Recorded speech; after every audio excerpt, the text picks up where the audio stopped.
Bwana Yesu asifiwe. Hayawi watu wa Dar tumefikiwa. Kurasini wana jambo lao. Ni maadhimisho ya miaka 40 ya utume kuwapo katika Injili.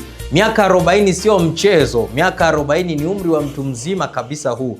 Kurasini wana jambo lao mwaka huu kuanzia siku ya tarehe 18 mwezi huu wa 6 mpaka tarehe 22 mwezi huu wa 6. Siku ya Jumatano ya tarehe 18 mpaka siku ya Jumapili ya tarehe 22. Hizi zote ni siku nono kwa wakazi wa Dar es Salaam.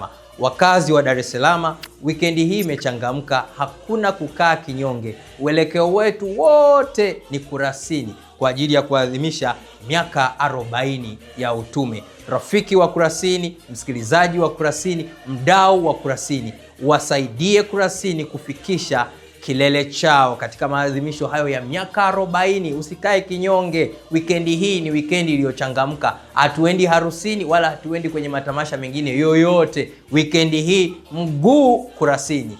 Siku ya tarehe 18 kuanzia saa 7 mchana mpaka usiku, Kurasini watakuwa pale wakifanya mambo yao. Siku ya tarehe 19 hawataondoka, watakuwa hapo. Siku ya tarehe 20 watakuwa hapo pia. Siku ya tarehe 21 siku ya Sabato wataanza asubuhi saa 3 mpaka jioni saa 12. Kurasini watakuwa live bila chenga. Siku ya tarehe 22 pia Jumapili, hapo ndipo itakuwa ni kelele. Wale wenye mageto hakuna kupika tena, chakula kitakuwepo. Cha msingi unafanya nini? Andaa sadaka yako kwa ajili ya kusupport utume. Wana mpango mkubwa wa kutengeneza music center ambao wanaita jina la Mwalimu Kibaso, ambayo wataianzisha kwa ajili ya kutrain watu kwa habari ya muziki. Mwaka huu hakuna kukaa kinyonge. Kurasini kumenoga, wote uelekeo, magari yote ni Kurasini.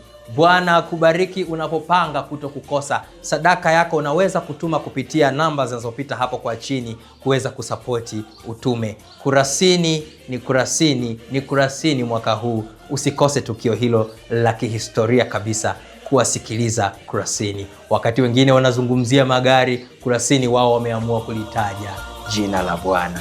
Mungu akubariki, tukutane Kurasini.